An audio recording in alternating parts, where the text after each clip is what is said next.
पावसाळा सुरू झाला की बदलत्या वातावरणामुळे बऱ्याच वेळेस आपल्याला व्हायरल इन्फेक्शन होत असतं.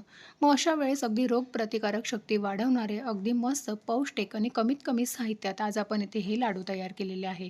दररोज सकाळी तुम्ही हा एक लाडू घेऊ शकता. नक्कीच तुम्हाला त्याचे खूप सारे फायदे होतील.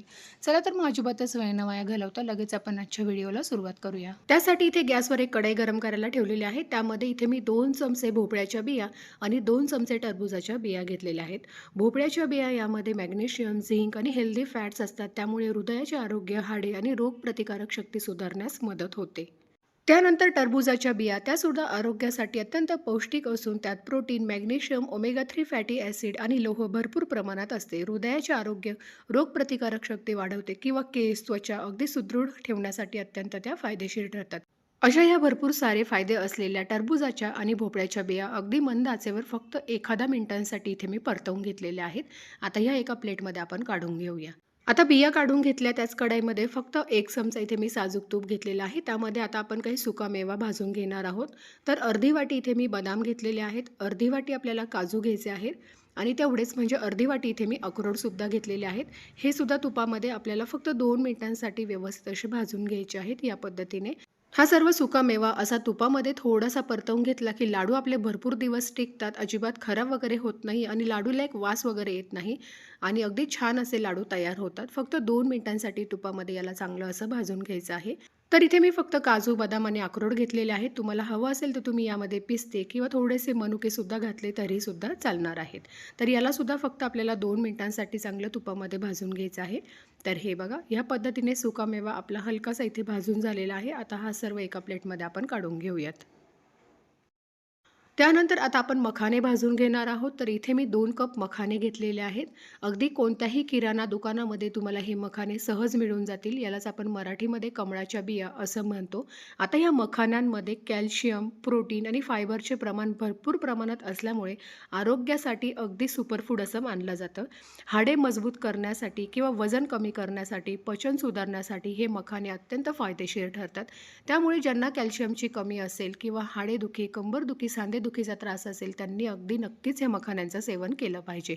आता हे मखानेसुद्धा आपल्याला अगदी मंद आचेवर छान खरपूस असे भाजून घ्यायचे आहे. हे बघा अशा पद्धतीने थोडेसे भाजत आले की हातावर दाबून बघायचं अगदी पटकन त्याचा चुरा होतोय. तर अगदी मंद आचेवर फक्त 2 ते 3 मिनिटांसाठी याला भाजून घेतलेलं आहे. या पद्धतीने खूप जास्त देखील भाजायचं नाहीये, नाहीतर मग करपट होऊ शकतं. आता लगेच हे एका प्लेटमध्ये आपण काढून घेऊयात.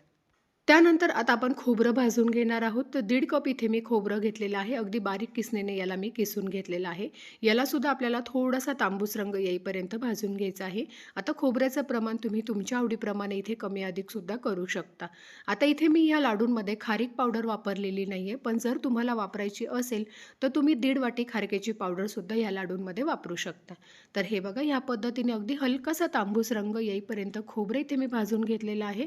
आता लगेच आपल्याला हे खोबरंसुद्धा एका प्लेटमध्ये काढून घ्यायचं आहे. आता सर्वात शेवटी आपण पीठ भाजून घेणार आहोत. तर 2 कप इथे मी गव्हाचं पीठ घेतलेलं आहे. आता लाडूला अगदी छान बाइंडिंग यावं यासाठी यामध्ये आपण गव्हाचं पीठ घालणार आहोत. आता इथे मी 1 वाटी साजूक तूप घेतलेलं आहे. त्यातलं थोडं-थोडं करून आपण यामध्ये तूप घालायचं आहे आणि अगदी लो टू मीडियम फ्लेमवर आपल्याला छान खमंग असं हे गव्हाचं पीठ भाजून घ्यायचं आहे. गव्हाचं पीठ घातल्यामुळे लाडूला अगदी छान व्यवस्थित असं बाइंडिंग येतं आणि चवीलासुद्धा लाडू अगदी छान लागतात. तर अगदी लो टू मीडियम फ्लेमवर छान खमंग असं आपण हे पीठ भाजून घेऊया. तूप अगदी थोडं-थोडं करून घालायचं म्हणजे आपल्याला तुपाचा अंदाजसुद्धा येतो. तर हे बघा थोडंसं इथे मी गव्हाचं पीठ भाजून घेतलेलं आहे. आता पुन्हा यामध्ये आपण थोडंसं तूप घालणार आहोत आणि परत आपल्याला हे पीठ व्यवस्थित असं भाजून घ्यायचं आहे. तर अगदी कमीत कमी साहित्यात आपण आज इथे हे मखाना लाडू तयार केलेले आहे. यामध्ये आपण डिंक, खारीक पावडर यातलं काहीही वापरलेलं नाही आहे. फक्त सुकामेवा, मखाने आणि गव्हाचं पीठ वापरून आज आपण इथे हे लाडू तयार करणार आहोत.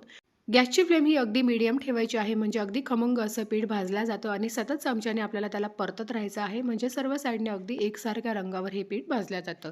तर हे बघा साधारण 5 ते 6 मिनिटं लागलेली आहेत. हलकासा बदामी रंग येईपर्यंत पीठ इथे मी भाजून घेतलेलं आहे. आता गॅस बंद करायचा आहे आणि हे सर्व पीठ आता आपण एका परातीमध्ये काढून घेऊया. तर आता एक मोठी परात घेतलेली आहे. त्यामध्ये आता हे सर्व भाजलेलं गव्हाचं पीठ आपल्याला काढून घ्यायचं आहे. पीठ आता सुरुवातीला खूप गरम असल्यामुळे याला थोडंसं उलटणीच्या मदतीने असं पसरवून घ्यायचं आणि याला थोडंसं आपल्याला गार करून घ्यायचं आहे. त्यानंतर आता आपण जे साहित्य सुरुवातीला भाजून घेतलेलं होतं ते बारीक करून घेऊया. तर सुरुवातीला आपण थोडासा सुकामेवा तुपामध्ये परतवून घेतलेला होता. तो सर्व एका छोट्या मिक्सरच्या भांड्यामध्ये इथे मी काढून घेतलेले आहे. त्यानंतर आपण ज्या बिया भाजून घेतलेल्या होत्या त्यातल्या अर्ध्या बिया मी यामध्ये काढून घेतल्या आणि मिक्सरमधून आपल्याला याची थोडीशी दरदरीत अशी पावडर तयार करून घ्यायची आहे. तुमच्या आवडीप्रमाणे हा सुकामेवा थोडासा जाडसरसुद्धा ठेवू शकता किंवा अगदी बारीक पावडर केली तरीसुद्धा चालेल. तर हे बघा थोडंसं जाडसरच असं इथे मी हा सुकामेवा ठेवलेला आहे. हा सुद्धा परातीमध्ये काढून घेतला. त्यानंतर आपण जे मखाने भाजून घेतलेले होते ते सुद्धा पूर्णपणे गार झालेले आहे. याची सुद्धा आपल्याला मिक्सरमधून छान बारीक पावडर तयार करून घ्यायची. तर मखाण्यांची सुद्धा अगदी बारीक अशी इथे मी पावडर तयार करून घेतलेली आहेत या पद्धतीने. तर छोटं मिक्सरचं भांडं आहे त्यामुळे 2 बॅचेसमध्ये इथे मी हे मखाने मिक्सरमधून फिरवून घेतलेले आहेत. आता यामध्ये आपल्याला थोडीशी वेलची पावडर घालायची आहे. तर अगदी अर्धा छोटा चमचा इथे मी वेलची पावडर घेतलेली आहे. ती यामध्ये घालूया. तुम्हाला हवं असेल तर थोडंसं जायफळ तुम्ही यामध्ये किसून घालू शकता किंवा सुंठ पावडर घातली तरीसुद्धा चालेल. आता हे संपूर्ण साहित्य आपल्याला सुरुवातीला एकदा व्यवस्थित असं मिक्स करून घ्यायचं आहे या पद्धतीने. आपण जे खोबरं भाजून घेतलेलं होतं ते आपण सर्वात शेवटी यामध्ये घालणार आहोत. आता हे सर्व साहित्य एकदा व्यवस्थित मिक्स करून घेतलं. आता पुन्हा गॅसवर कढई गरम करायला ठेवलेली आहे. त्यामध्ये सुरुवातीला आपण 1 वाटी साजूक तूप घेतलेलं होतं. त्यातलं जे तूप उरलेलं आहे ते संपूर्ण तूप आता आपण कढईमध्ये काढून घेऊया. त्यानंतर इथे मी बारीक चिरलेला 1.5 कप गूळ घेतलेला आहे. तो यामध्ये घालायचा आहे आणि अगदी मंद आचेवर आपल्याला हा गूळ तुपामध्ये व्यवस्थित असा वितळून घ्यायचा आहे. पाणी वगैरे आपल्याला इथे अजिबात घालायचं नाही आहे आणि सर्वात महत्त्वाची गोष्ट इथे आपण अजिबात गुळाचा पाक वगैरे करायचा नाही आहे. फक्त गूळ जो आहे तो तुपामध्ये आपल्याला छान वितळवून घ्यायचा आहे. गॅसची फ्लेम कुठेही मोठी वगैरे करायची नाही आहे. तर आता मी इथे फक्त 1.5 कप गूळ वापरलेला आहे. थोडे फिक्के लाडू इथे मी तयार करणार आहे. जर तुम्हाला गोड हवे असतील तर 2 कप तुम्ही इथे गूळ घेऊ शकता. अगदी मंद आचेवर गूळ छान वितळलेला आहे. बघू शकता एकही गुळाचा खडा शिल्लक राहिलेला नाहीये. आता लगेच आपल्याला गॅस बंद करायचा आहे.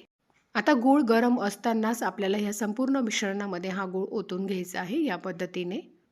आता हा गूळ सुरुवातीला खूप गरम असल्यामुळे डायरेक्ट हात लावायचा नाहीये. एखादा चमचा वगैरे किंवा उलटणी घ्यायची आहे आणि त्याच्या मदतीने ह्या संपूर्ण मिश्रणामध्ये याला व्यवस्थित असं मिक्स करून घ्यायचं आहे अशा पद्धतीने. आणि हलकंसं हे मिश्रण जे आहे ते थोडं कोमट झालं किंवा हलकंसं गार झालं की त्यानंतर हाताने याला व्यवस्थित असं मिक्स करून घ्यायचं आहे. हाताने मिक्स केल्यामुळे सर्व साहित्य अगदी छान व्यवस्थित असं एकजीव होतं आणि आपण जो गूळ यामध्ये घातलेला आहे तो संपूर्ण पिठाला अगदी छान व्यवस्थित असा लागला जातो. तर हाताने आता आपण याला थोडंसं मिक्स करून घेऊया. दोन्ही हाताने छान व्यवस्थित असं मिक्स करून घ्यायचं आहे. म्हणजे यामध्ये ज्या काही गुठळ्या तयार झाल्या असतील, त्या गुठळ्यासुद्धा मोडल्या जातात आणि अगदी छान व्यवस्थित असं हे गूळ आणि संपूर्ण साहित्य मिक्स होऊन जातं. तर हे बघा संपूर्ण साहित्य अगदी छान व्यवस्थित असं मिक्स करून घेतलेलं आहे. जो गूळ घातलेला होता तो सुद्धा छान मिक्स झालेला आहे. आता हातावर याचा थोडासा लाडू बांधून बघितला.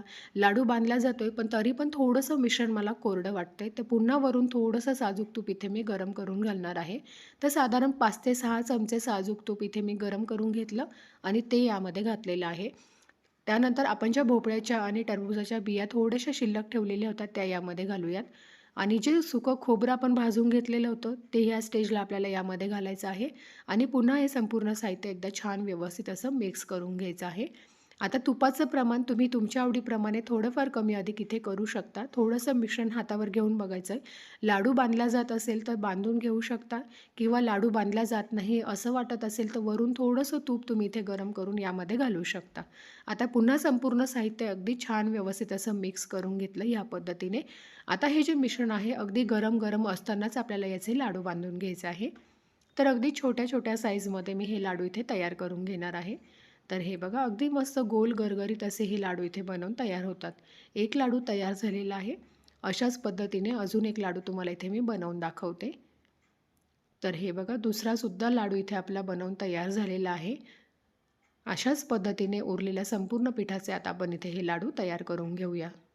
तर सर्व लाडू इथे आपले तयार करून झालेले आहेत. घेतलेल्या प्रमाणामध्ये साधारण छोट्या साईजचे 25 ते 30 लाडू इथे बनवून तयार होतात. आणि एकदा बनवले की हवाबंद डब्यामध्ये भरून ठेवायचे. अगदी महिनाभर आरामशीर टिकतात. अजिबात खराब वगैरे होत नाही. रोज सकाळी तुम्ही दुधासोबत हा एक लाडू खाऊ शकता. नक्कीच तुम्हाला त्याचे खूप सारे फायदे होतील. आणि तुम्ही सुद्धा ह्या पद्धतीने हे मखाना लाडू घरी नक्की बनवून बघा. व्हिडिओ आवडला असेल तर लाईक करा, जास्तीत जास्त शेअर करा. चॅनलवर नवीन असाल तर चॅनलला नक्की सबस्क्राईब करा. धन्यवाद.